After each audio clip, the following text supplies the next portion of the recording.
Bonjour, aujourd'hui je vous introduis à l'inférence statistique, étant entendu que jusque-là nous avons abordé les statistiques descriptives.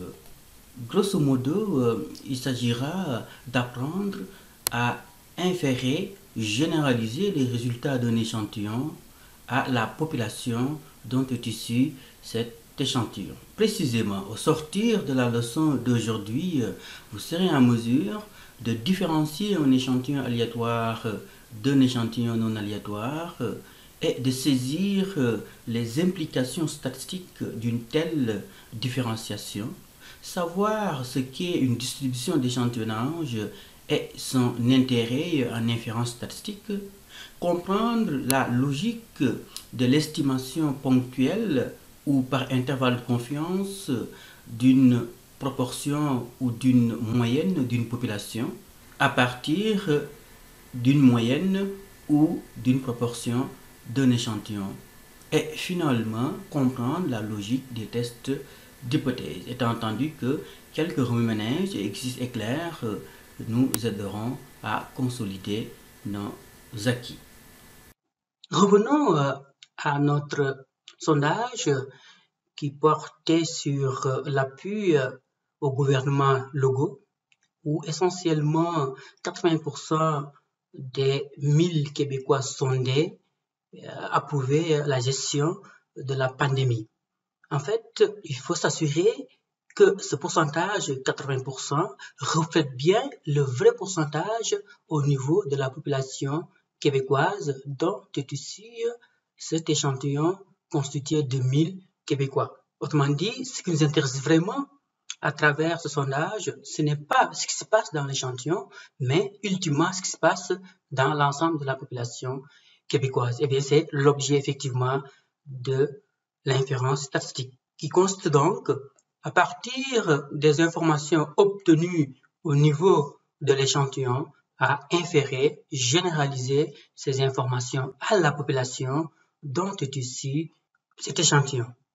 Toutefois, le fait de sélectionner tel individu plutôt que d'autres individus, de considérer tel échantillon plutôt qu'un autre échantillon, occasionne une erreur, précisément une erreur d'échantillonnage que l'on cherche à évaluer en inférence statistique. Alors, je reviendrai plus tard sur ce concept d'erreur d'échantillonnage. En attendant, précisons que l'estimation inférentielle se décline essentiellement en deux volets, l'estimation d'un paramètre et le test d'hypothèse.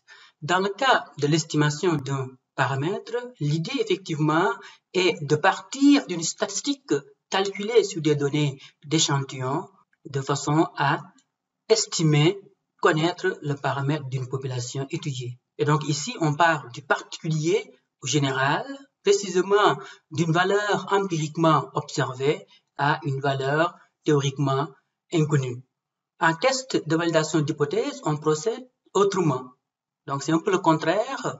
On formule une hypothèse générale concernant une population en tant que paramètre supposé. Ensuite, on cherche à valider ce paramètre supposé de la population à l'aide d'une statistique calculée sur des données d'échantillon. Et donc, on part du général au particulier, d'une valeur théoriquement inconnue à une valeur empiriquement observée.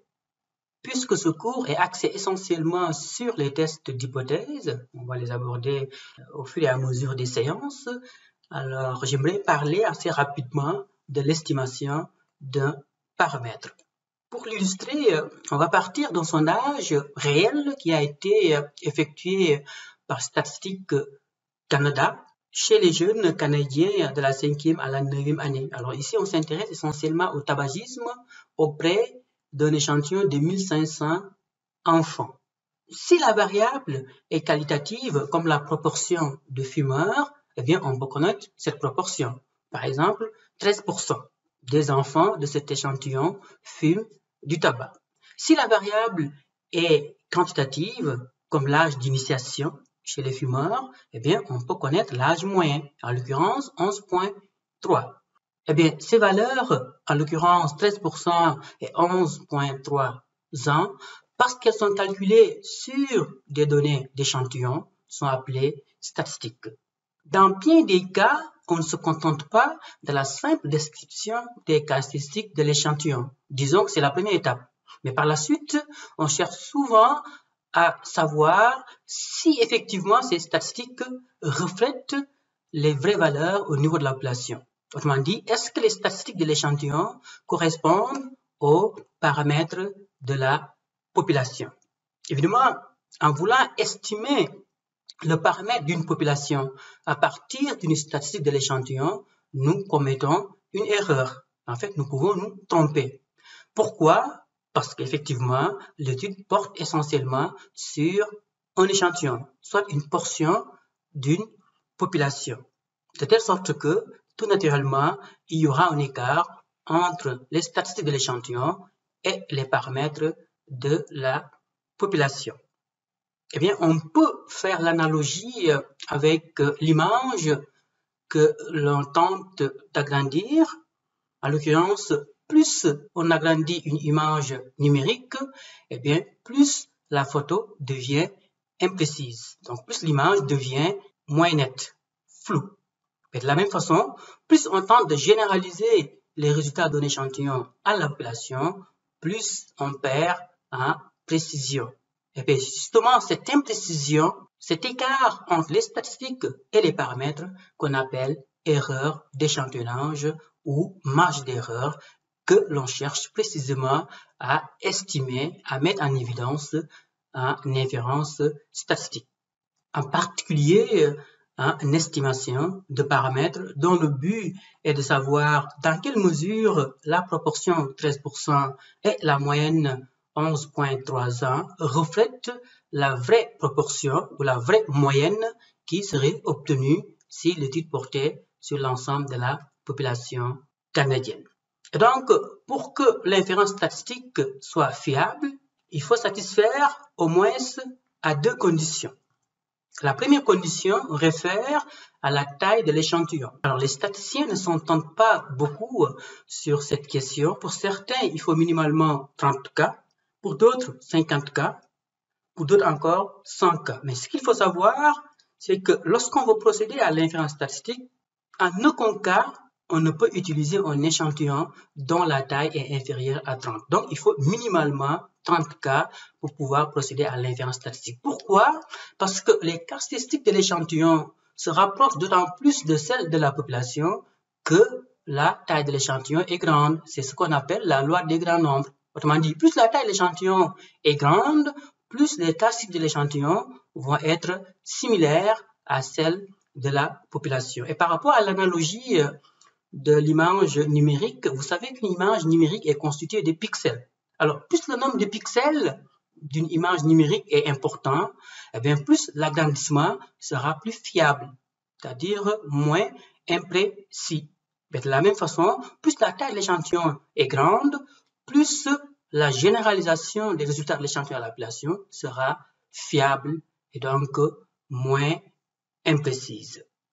Et par conséquent, la taille de l'échantillon est à l'inférence statistique, ce que le nombre de pixels est à l'agrandissement numérique. Et donc, de manière générale, il vous appartient, en tant qu'analyste chercheur, de faire un compromis entre ce qui est souhaitable sur le plan statistique et ce qui est faisable selon vos propres moyens. La deuxième condition réfère au caractère aléatoire de l'échantillon. Donc, il faut que l'échantillon soit aléatoire et non empirique pour pouvoir procéder à l'inférence statistique.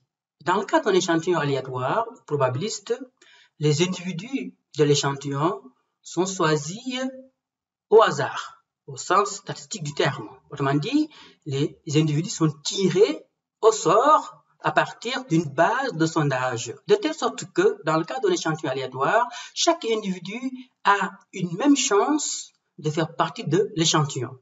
Une même chance non nulle et indépendante d'être sélectionné. Et donc, c'est la raison pour laquelle, en général, les statisticiens pensent qu'un échantillon aléatoire est représentatif ou a tendance à être représentatif de la population dont est issu cet échantillon. Et donc, si un échantillon aléatoire tend à la longue à être représentatif, eh bien, on peut croire qu'une statistique de l'échantillon est assez fiable pour aider à estimer le vrai paramètre au niveau de la population. De même, avec un échantillon aléatoire, on peut déterminer la probabilité qu'un individu fasse partie de l'échantillon. C'est petit n sur grand N. Et donc, puisqu'on peut déterminer la probabilité qu'un individu fasse partie de l'échantillon, eh bien, on peut calculer avec un certain degré de certitude l'écart ou l'erreur entre la statistique de l'échantillon et le paramètre de la population qu'on cherche à estimer. L'exemple typique d'un échantillon aléatoire est ce qu'on appelle l'échantillon aléatoire simple, qui est le plus souvent utilisé, qui consiste simplement à appliquer le principe du chapeau. Autrement dit, vous mettez tous les individus avec leur numéro dans un chapeau et vous tirez au sort jusqu'à atteindre la taille d'échantillon désirée. C'est tout à fait le contraire d'un échantillon empirique où effectivement les individus sont choisis de façon délibérée, parfois arbitrairement, parfois de façon raisonnable. Souvent, c'est le chercheur qui se fixe des critères et va sélectionner les individus qui satisfont à ces critères, de façon à obtenir un échantillon caractéristique de la population, mais pas forcément représentatif de la population d'appelés statisticiens. Et donc, l'inconvénient majeur de l'échantillon empirique, c'est que non seulement chaque individu n'a pas la même chance de faire partie de l'échantillon, et pour certains même, la chance de faire partie de l'échantillon est nulle, mais aussi on ne peut pas déterminer la probabilité qu'un individu fasse partie de l'échantillon, parce qu'il y a beaucoup d'aléas, beaucoup d'impondérables qu'on ne maîtrise pas dans le cas d'un échantillon empirique. Donc, tous les individus ne vont pas avoir la même équiprobabilité de faire partie de l'échantillon. Et donc, c'est la raison pour laquelle il n'est pas conseillé d'utiliser l'inférence statistique dans le cas d'un échantillon empirique. Par contre, si malgré tout, vous souhaitez utiliser l'inférence statistique dans le cas d'un échantillon empirique, il faut être conscient des limites d'une telle inférence statistique. Et donc, de manière générale, il faut que l'échantillon soit de grande taille et aléatoire pour pouvoir procéder à l'inférence. Passons en revue maintenant les divers modes d'échantillonnage, puisque leur différenciation comporte d'énormes implications en inférence statistique. Commençons donc par les modes d'échantillonnage aléatoire, dont le plus couramment utilisé en sciences sociales est l'échantillon aléatoire simple. Simple parce que simple à mettre en place tout simplement. Au fond, tout ce dont vous aurez besoin, c'est de disposer d'une base de sondage.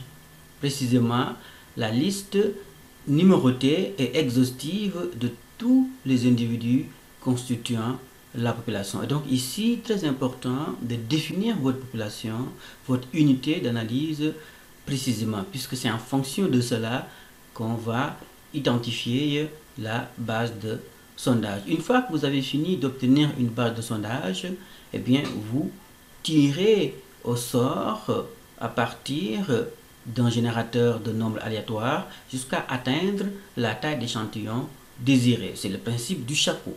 Par exemple, vous mettez les 1000 numéros des individus d'une population dans un chapeau et vous tirez au sort de façon aléatoire un à un jusqu'à atteindre les 100 cas de l'échantillon. Alors, si on veut y aller de façon systématique, c'est-à-dire selon des intervalles, on opte pour l'échantillon aléatoire systématique qui est souvent utilisé en contrôle de qualité. En particulier, lorsque je contrôle la qualité des corrections de l'examen intra, effectué par l'assistant, j'utilise principalement l'échantillon aléatoire systématique. Supposons que j'ai à vérifier 60 copies d'étudiants. Je ne peux pas vérifier toutes les 60 copies. Je me dis que je vais vérifier seulement 6 copies. Alors, comment choisir ces 6 copies de façon à couvrir l'ensemble des copies de la classe? Je me donne ce qu'on appelle une raison de sondage. Autrement dit, je prends la taille de la population divisée par la taille de l'échantillon. Autrement dit, je prends 60 divisé par 6 et j'obtiens 10.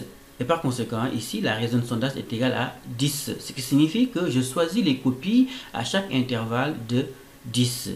Par contre, par où commencer? Est-ce que je commence par la copie 1, la copie 2, la copie 12, la copie 15, et donc je dois définir l'origine du choix des copies.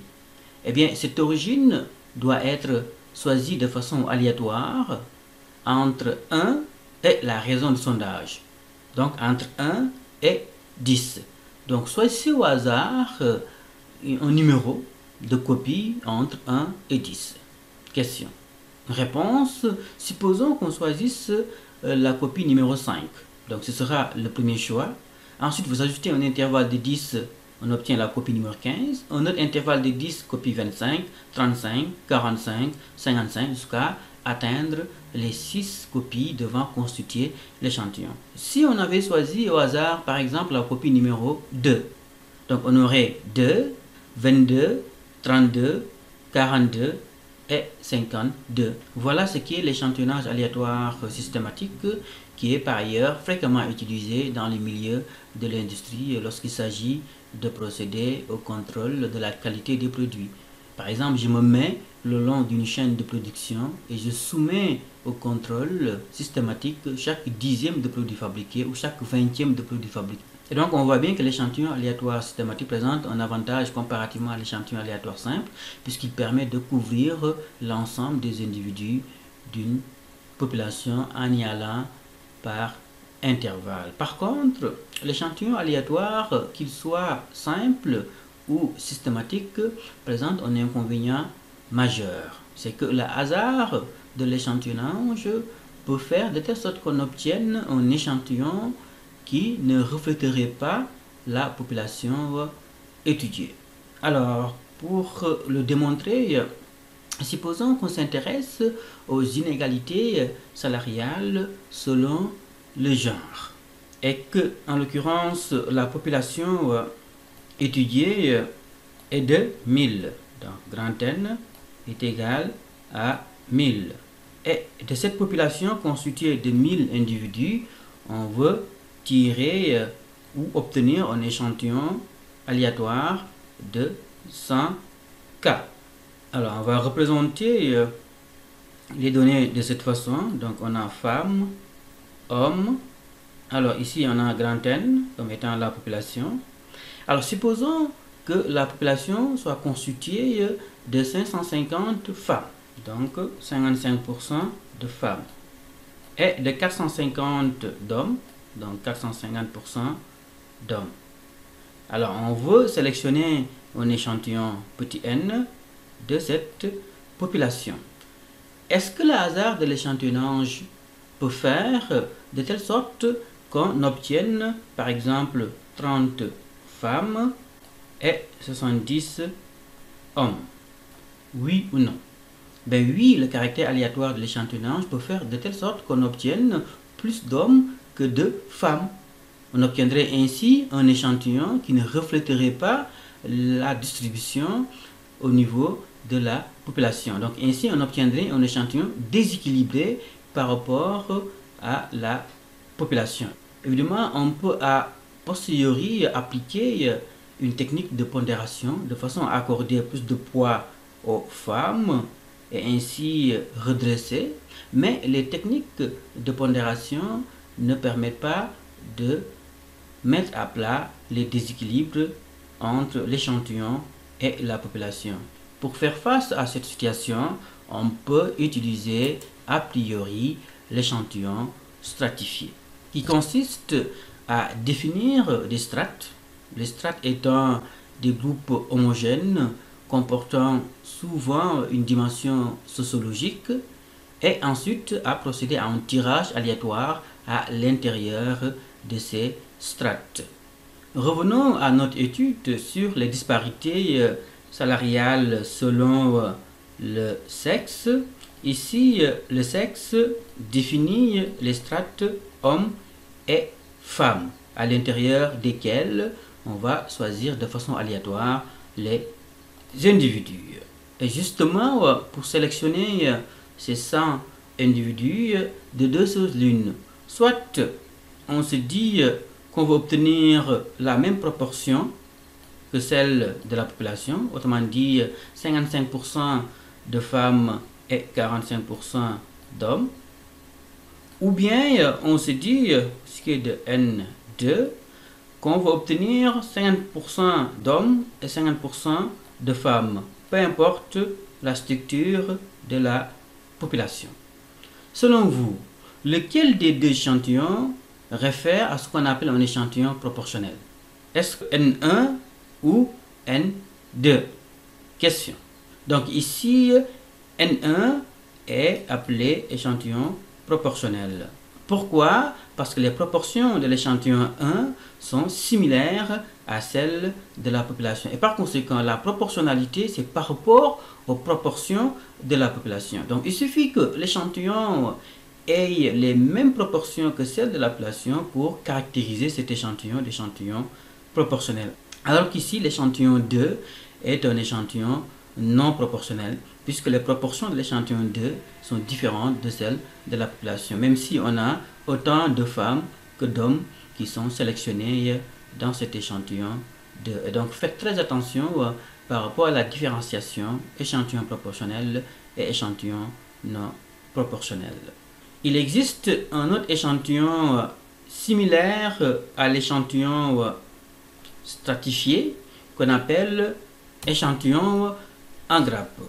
Et donc ici, les grappes sont également des groupes homogènes, comme les strates, sauf que les grappes comportent plus souvent qu'autrement une dimension spatio-temporelle. Et une fois qu'on a fini de définir les grappes, on effectue un tirage aléatoire sur ces grappes. En l'occurrence, supposons qu'on étudie l'immigration. Vous savez qu'il y a des quartiers d'accueil et des quartiers d'intégration. Alors on s'intéresse à 10 quartiers d'accueil qu'on considère comme des grappes. On ne peut pas toutes les étudier. On peut décider de sélectionner seulement 2 grappes parmi les 10. Et ensuite, de deux choses l'une. Soit on interroge tous les individus ou résidents appartenant à ces 2 grappes ainsi sélectionnées, ou bien on procède à un nouveau tirage aléatoire à l'intérieur de ces 2 grappes sélectionnées, de façon à sélectionner aléatoirement un certain nombre d'individus. Mais voilà, nous venons d'avoir un aperçu des différents modes d'échantillonnage aléatoire qui sont particulièrement intéressants puisqu'ils ont tendance à donner un échantillon représentatif de la population. Par contre, l'usage de ces modes d'échantillonnage suppose de disposer d'une base de sondage. Et par conséquent, lorsqu'on s'intéresse à des individus qui appartiennent à des groupes dont l'existence est instituée ou institutionnelle, comme les membres d'une association, les clients d'une banque, les étudiants d'une université, il est possible d'utiliser l'échantillonnage aléatoire puisqu'on pourrait accéder facilement à une base de sondage. En revanche, que se passe maintenant lorsqu'on s'intéresse à des individus qui appartiennent à des groupes dont l'existence n'est pas instituée ou institutionnelle? L'exemple est donné des itinérants. Alors, difficile d'obtenir une base de sondage qui recense tous les itinérants, par exemple, de Montréal.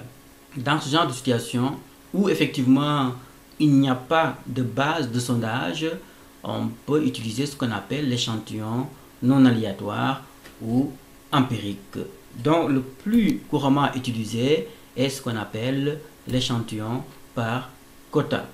En fait, l'hypothèse est faite que certaines caractéristiques de la population influent sur le phénomène à étudier et on doit reproduire ces caractéristiques dans l'échantillon selon les mêmes quotas. Mais on le fait de façon arbitraire.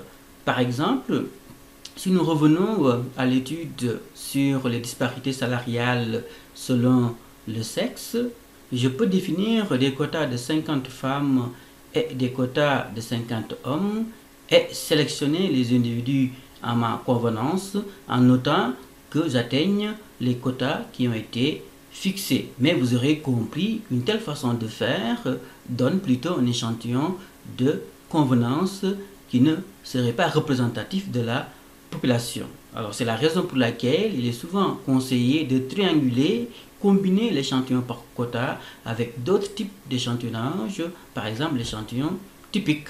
en particulier lorsqu'on s'intéresse à des problèmes sociaux comme l'itinérance. Alors, je fixe des critères pour définir ce qu'est un itinérant.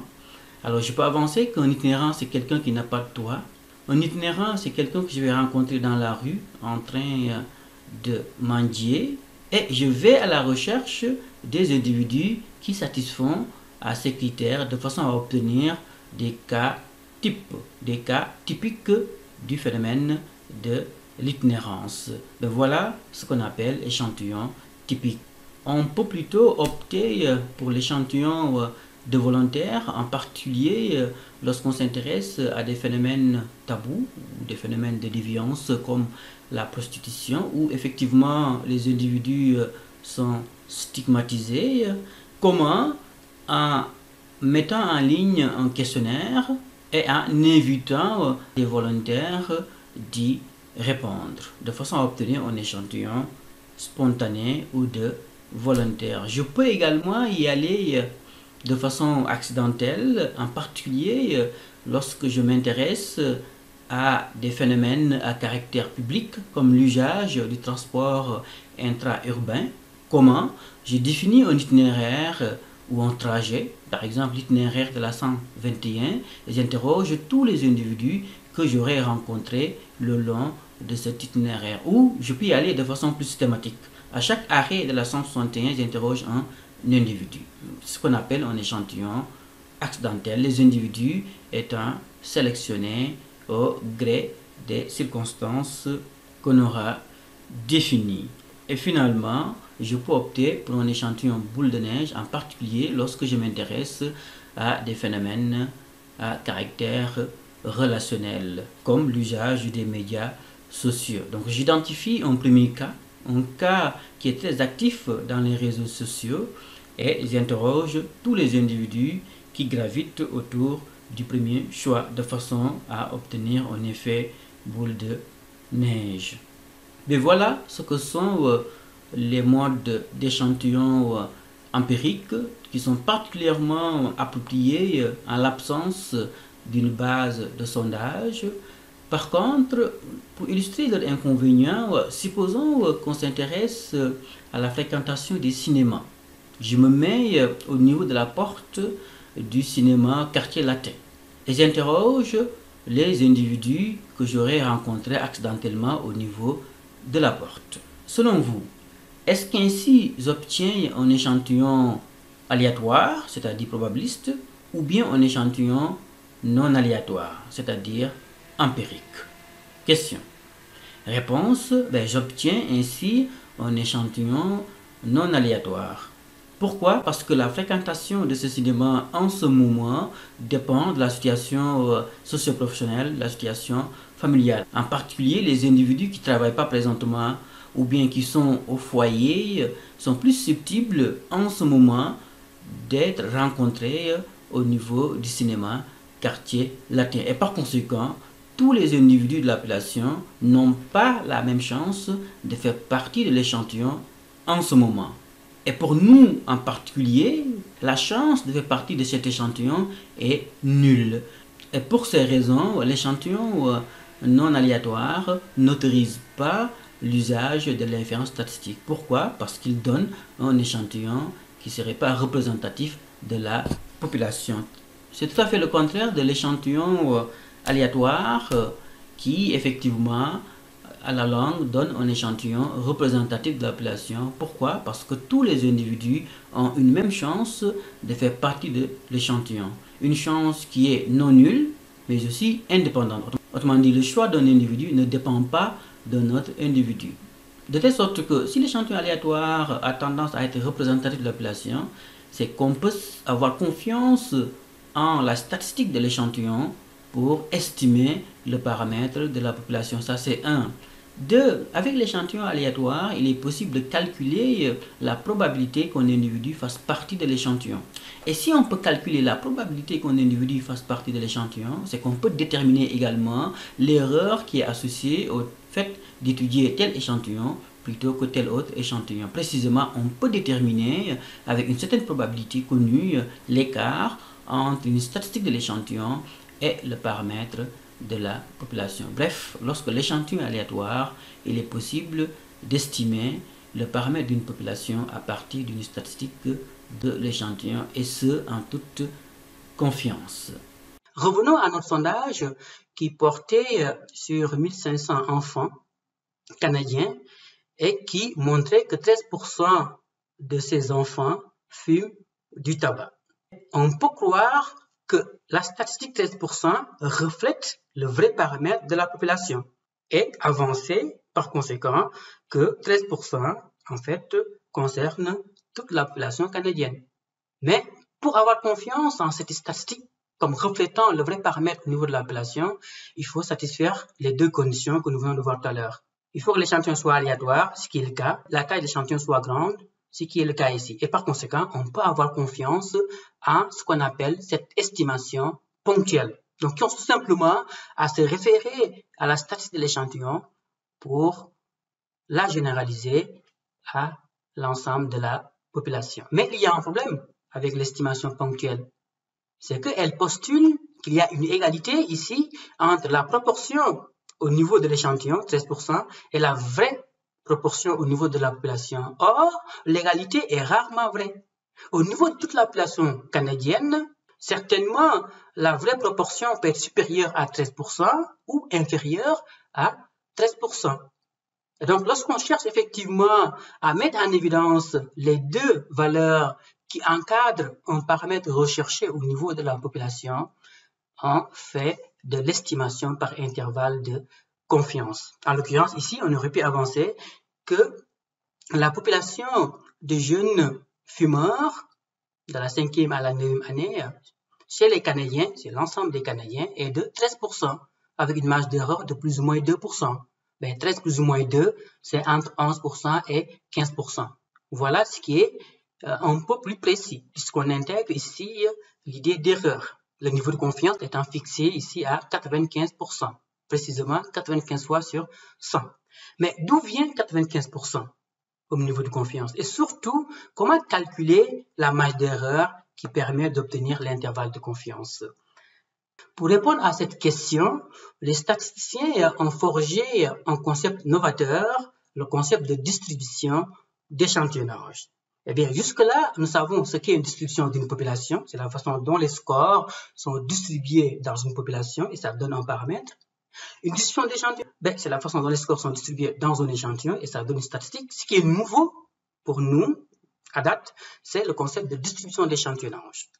Alors, retenez tout simplement pour le moment que ce concept de distribution d'échantillonnage nous permet de passer de l'échantillon à la population. Alors, comment passer maintenant de l'échantillon à la population?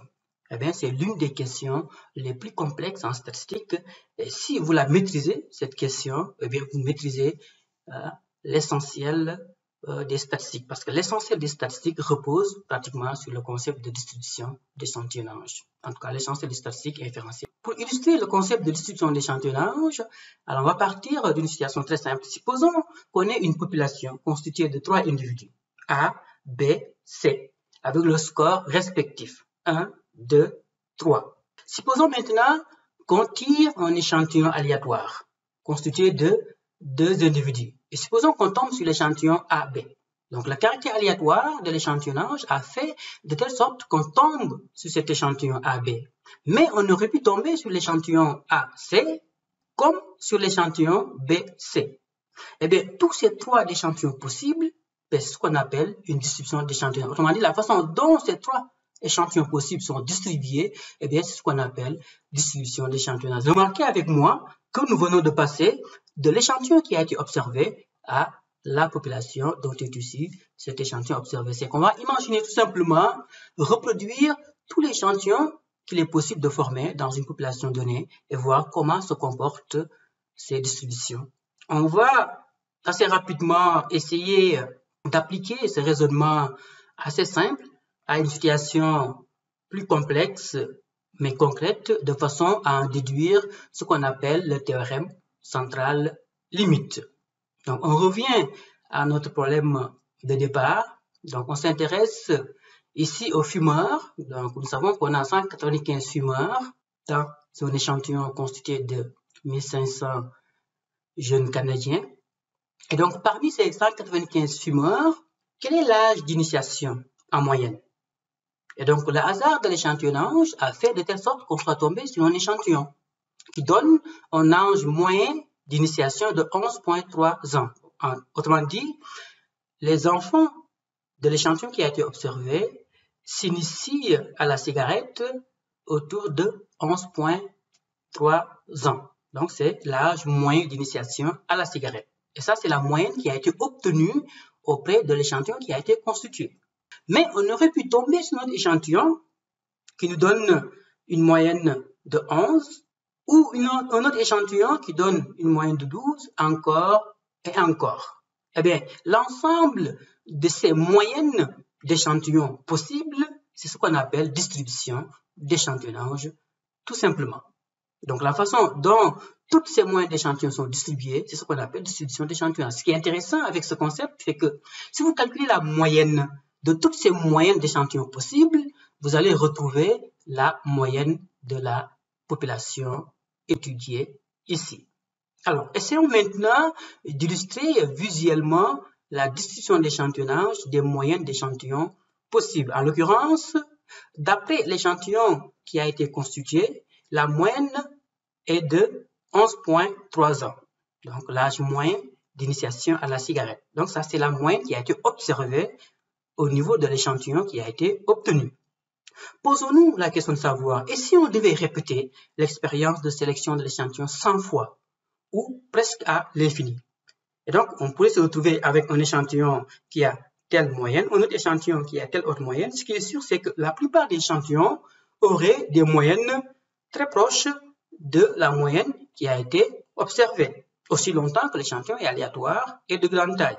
Et très peu d'échantillons auraient vraiment des moyennes qui s'écartent de la moyenne qui a été observée. De telle sorte que si vous représentez la distribution de toutes les moyennes d'échantillons possibles, vous allez retrouver un modèle qu'on peut prédire à tous les coups. C'est le modèle normal. Par conséquent, la distribution des moyennes d'échantillons possibles suit naturellement une distribution normale. Autrement dit, même si la distribution de la variable âge ici au niveau de l'échantillon n'est pas normale, lorsqu'on cherche à généraliser ce résultat à l'ensemble de la population et qu'on utilise le concept de distribution d'échantillonnage, eh bien, ça va finir par suivre une distribution normale. Encore une fois, en notant que la taille de l'échantillon soit grande et que l'échantillon soit aléatoire. Voilà qui est très intéressant. Premier élément du théorème central limite, c'est que la moyenne de toutes les moyennes d'échantillons possibles est égale à la moyenne de la population. Et donc, si on peut calculer la moyenne de toutes les moyennes d'échantillons possibles, eh bien, on peut aussi calculer l'écart type de toutes ces moyennes d'échantillons possibles. Autrement dit, les 68% des données qui sont comprises à plus ou moins un écart type de la moyenne qui a été observée. Eh bien, pour trouver l'écart type de toutes les moyennes d'échantillons possibles, vous prenez l'écart type de la population et vous le relativisez par la racine carrée de l'échantillon. Ou vous prenez la variance divisée par l'échantillon et vous calculez la racine carrée. Vous obtenez ce qu'on appelle l'écart type de toutes les moyennes d'échantillons possibles. Et l'écart type de toutes les moyennes d'échantillons possibles est appelé erreur type. Donc, l'erreur type, c'est le terme technique qui symbolise l'écart type de toutes les moyennes d'échantillons possibles. Par conséquent, si on devait répéter l'expérience de sélection de l'échantillon 100 fois, on est sûr à 108% que la vraie moyenne de la population canadienne va se trouver dans cet intervalle. Autrement dit, à plus ou moins un écart type de la moyenne observée, ou si vous voulez, plus ou moins une erreur type de la moyenne qui a été observée. Et par conséquent, l'erreur type, c'est une forme de marge d'erreur à 108%. 108%, c'est quand même assez faible comme niveau de confiance, et donc c'est la raison pour laquelle on va vouloir augmenter le niveau de confiance, par exemple à 95%. Nous savons que si on devait répéter l'expérience de sélection de l'échantillon 100 fois, 95% des échantillons auraient des moyennes comprises à plus ou moins 1,96 écart type de la moyenne qui a été observée. Eh bien, encore une fois, on peut être sûr à 95% que la vraie moyenne va se trouver dans cet intervalle. Et si on veut être sûr à 99%, eh bien, nous savons qu'encore une fois, lorsqu'on répète l'expérience de sélection de l'échantillon 100 fois, eh bien, 99 fois sur 100, eh bien, la moyenne de la population va se trouver dans cet intervalle à plus ou moins 2,58 écart type, ou si vous voulez, erreur type de la moyenne qui a été observée. Et bien sûr, à partir de là, on peut facilement calculer la marge d'erreur. Pour calculer la marge d'erreur avec un niveau de confiance de 95%, vous prenez le score Z 1,96 fois l'erreur type. On veut être sûr à 99%, bien prenez le score Z 2,58 multiplié par l'erreur type et vous avez la marge d'erreur à 95%. Mais voilà, vous venez d'accéder à l'intelligence même de l'estimation par intervalle de confiance et de manière générale, l'intelligence de l'inférence statistique. Donc, pour connaître les limites inférieures et supérieures de l'intervalle de confiance, il faut prendre la moyenne plus ou moins la marge d'erreur. Autrement dit, 1,96 fois l'erreur type pour un niveau de confiance de 95%. Pour un niveau de confiance de 99%, il faut considérer plutôt le score Z 2,58. C'est une constante, ça ne change pas. Et donc ici, les termes clés, c'est niveau de confiance et marge d'erreur. Donc la marge d'erreur se calcule en fixant le niveau de confiance. Par défaut, en sciences sociales, on considère 95% comme niveau de confiance minimalement acceptable, étant entendu qu'on peut se donner au niveau de confiance de 99% si on est confiant à nos résultats. L'exercice est clair, on va essayer d'appliquer nos connaissances et revenir au sondage aléatoire montrant que chez les 195 fumeurs canadiens de la 5e à la 9e année, l'âge moyen d'initiation est de 11,3 ans, avec un écart type de 1,9 ans. Estimé par intervalle de confiance à 95% la vraie moyenne dans la population. Autrement dit, quelle est la plus petite moyenne et la plus grande moyenne échantillonnale que le hasard peut donner au niveau de la population canadienne? Eh bien, pour répondre à cette question, première étape, eh bien, vous calculez l'erreur type. Vous pouvez faire l'exercice avec moi. Vous pouvez appuyer sur pause et faire l'exercice. Donc, vous calculez l'erreur type, donc qui consiste à prendre l'écart type de la population divisé par la racine carrée de petit n. Alors ici, on n'a pas l'écart type de la population, mais on a l'écart type de l'échantillon. Et on en a parlé lorsque nous abordions la variance, c'est que la variance de l'échantillon est un estimé non biaisé de la variance de la population. Rappelez-vous, lorsque nous calculions la variance, nous avons pris la somme des carrés divisée par le n-1. Autrement dit, nous avions retranché 1 de la taille de l'échantillon. C'est cela qui nous permettait en fait d'avoir une variance non biaisée, autrement dit une variance similaire à celle de la population. Et par conséquent, ici, l'écart type de l'échantillon est un estimé non biaisé de l'écart type de la population. Et donc ici, on va remplacer l'écart type de la population par l'écart type de l'échantillon tout simplement. Ici, l'écart type de l'échantillon est de 1,9, eh bien on va diviser par la racine carrée de l'échantillon des fumeurs, 195. Le résultat sera l'erreur type. Donc ici, l'erreur type est de 0,14. Autrement dit, si on devait répéter 100 fois l'expérience de sélection de l'échantillon, on est sûr au moins à 68% que la vraie moyenne va se situer à 11,3 plus ou moins 0,14. Mais il s'agit effectivement d'un niveau de confiance très faible, de 68%. Si on veut être sûr à 95%, ben, il faut multiplier cette erreur type par le score Z 1,96 de façon à retrouver la marge d'erreur à 95%, soit 0,30. Et donc, on est sûr au moins à 95% que la vraie moyenne va se situer à 11,3 plus ou moins 0,3. Eh bien, on peut à partir de là calculer l'intervalle de confiance en prenant la moyenne qui a été observée, c'est-à-dire 11,3 moins 0,3, donc on obtient 11. 11,3 plus 0,3, on obtient la limite supérieure 11,6. Et on peut représenter graphiquement l'intervalle de confiance de façon à mieux comprendre l'intelligence sous-jacente à l'estimation par intervalle de confiance.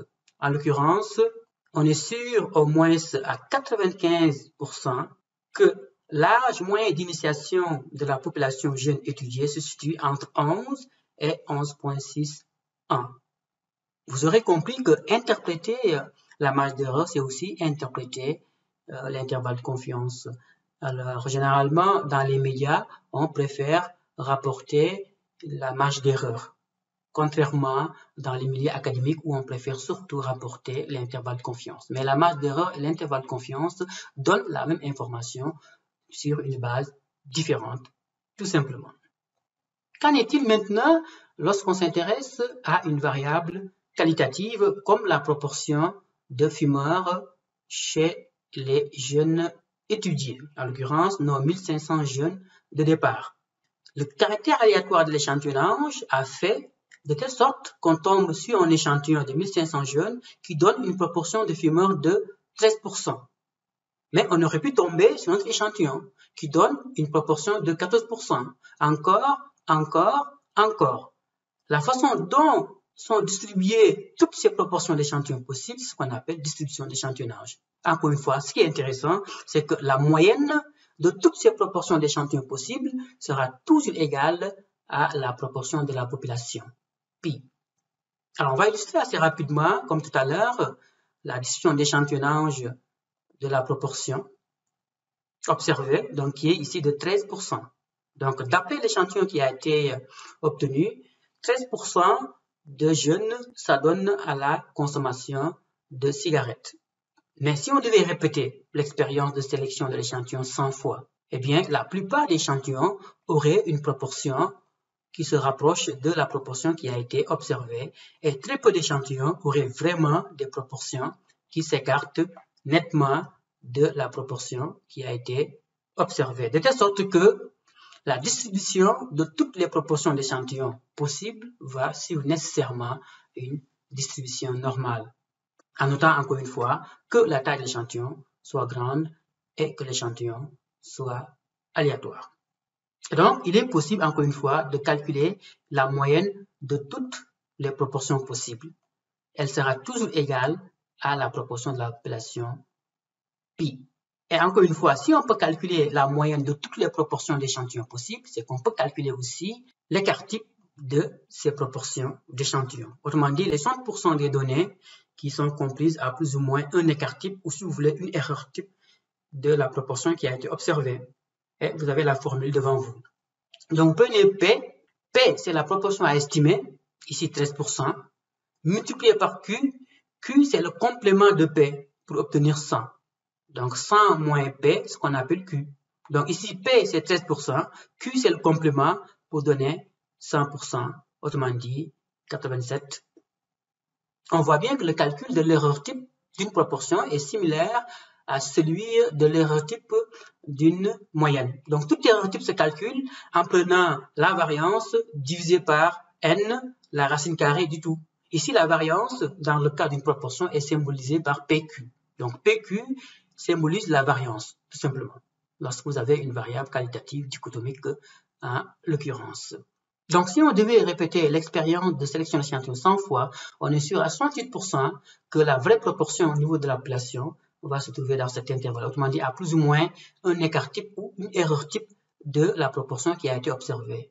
Et si on veut être sûr à 95%, eh bien, nous savons que lorsqu'on répète encore une fois l'expérience de sélection de l'échantillon 100 fois, eh bien, dans 95% des cas, on va obtenir une proportion se situant à plus ou moins 1,96 erreur type ou écart type de la proportion qui a été observée. Pour un niveau de confiance de 99%, eh bien, c'est 2,58 plus ou moins l'erreur type. Par conséquent, vous voulez calculer la marge d'erreur autour de la proportion qui a été observée.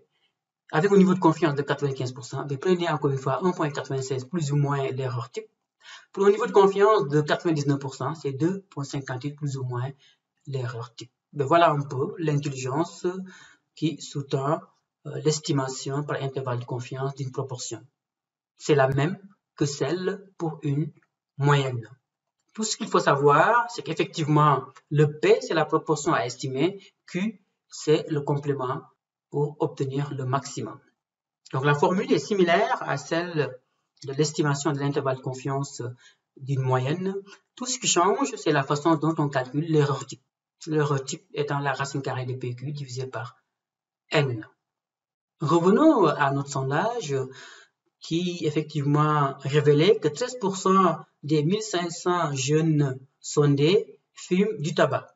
Donc, on demande d'estimer par intervalle de confiance à 95% la vraie proportion de fumeurs dans la population canadienne. Autrement dit, quelle est la plus petite proportion et la plus grande proportion échantillonnale que le hasard peut donner? Encore une fois, les étapes sont les mêmes que celles dans le cas du calcul de l'intervalle de confiance d'une moyenne. Donc, vous calculez l'erreur type. Donc, vous prenez la proportion P, 13, multiplié par le complément Q, 87, divisé par la taille de l'échantillon 1500, la racine carrée de tout donne 1. Donc 1, c'est l'erreur type.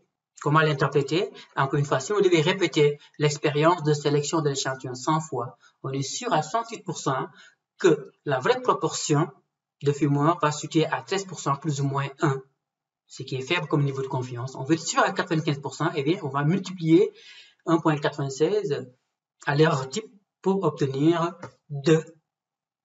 Donc, on est sûr que la vraie proportion se situe à 13% plus ou moins 2, avec un niveau de confiance de 95%.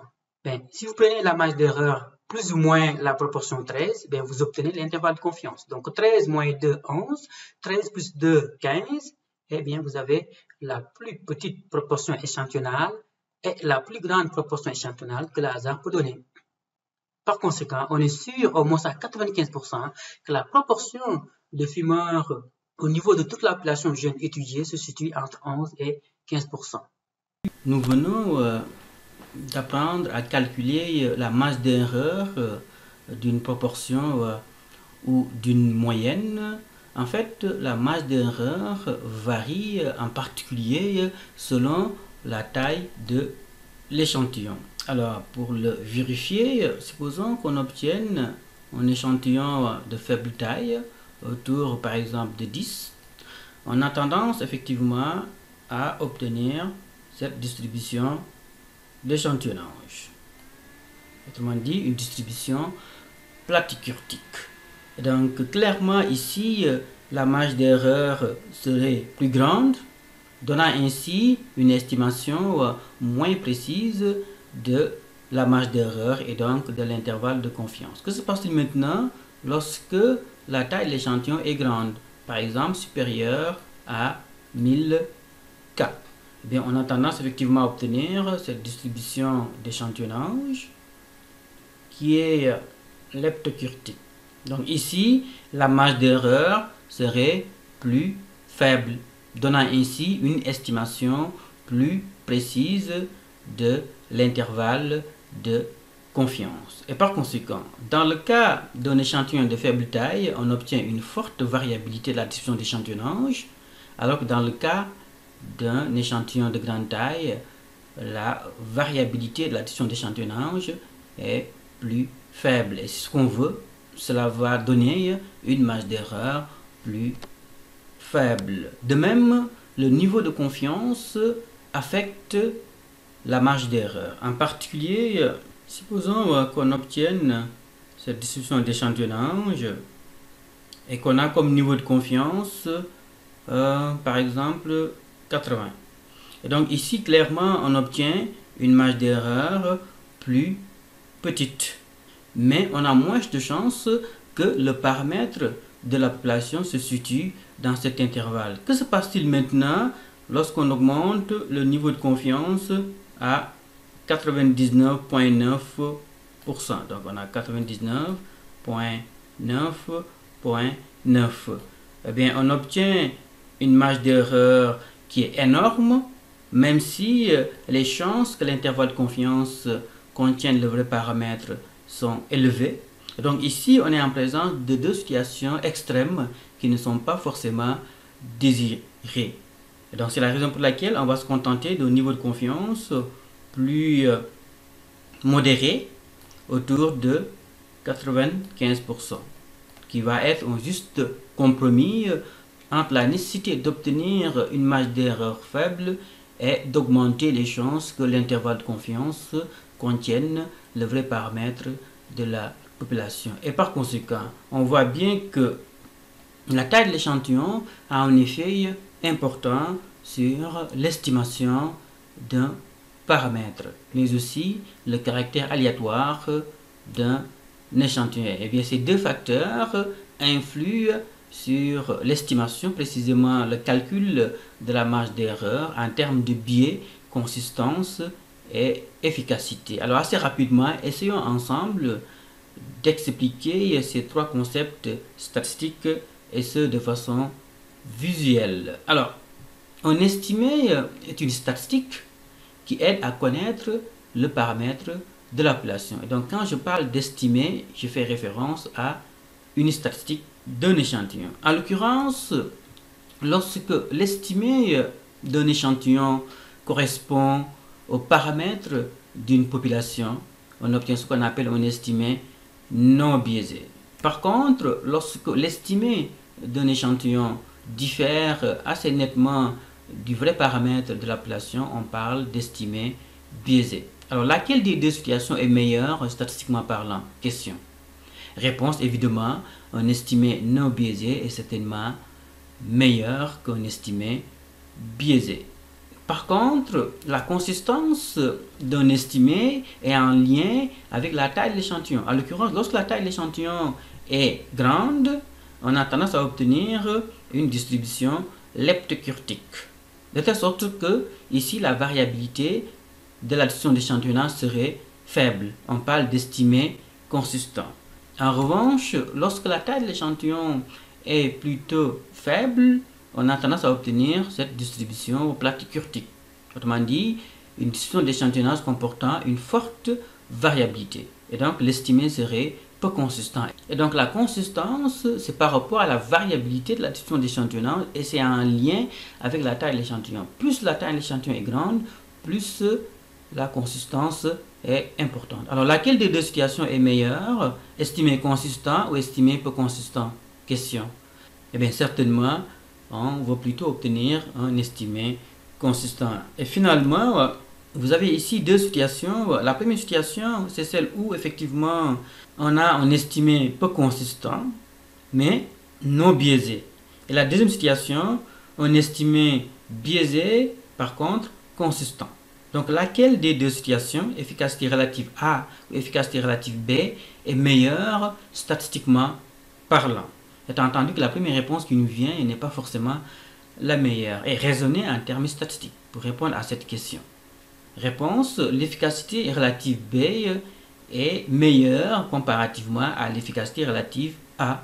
En l'occurrence, par rapport à l'efficacité A, on peut étudier un échantillon constitué par exemple de 10 cas, donc ce qui est faible, qui donnerait une moyenne, une proportion qui correspondrait exactement à la moyenne ou à la proportion de la population. Mais en notant, on ne peut pas se fier à cette distribution d'échantillonnage pour accorder une quelconque crédibilité à l'inférence statistique.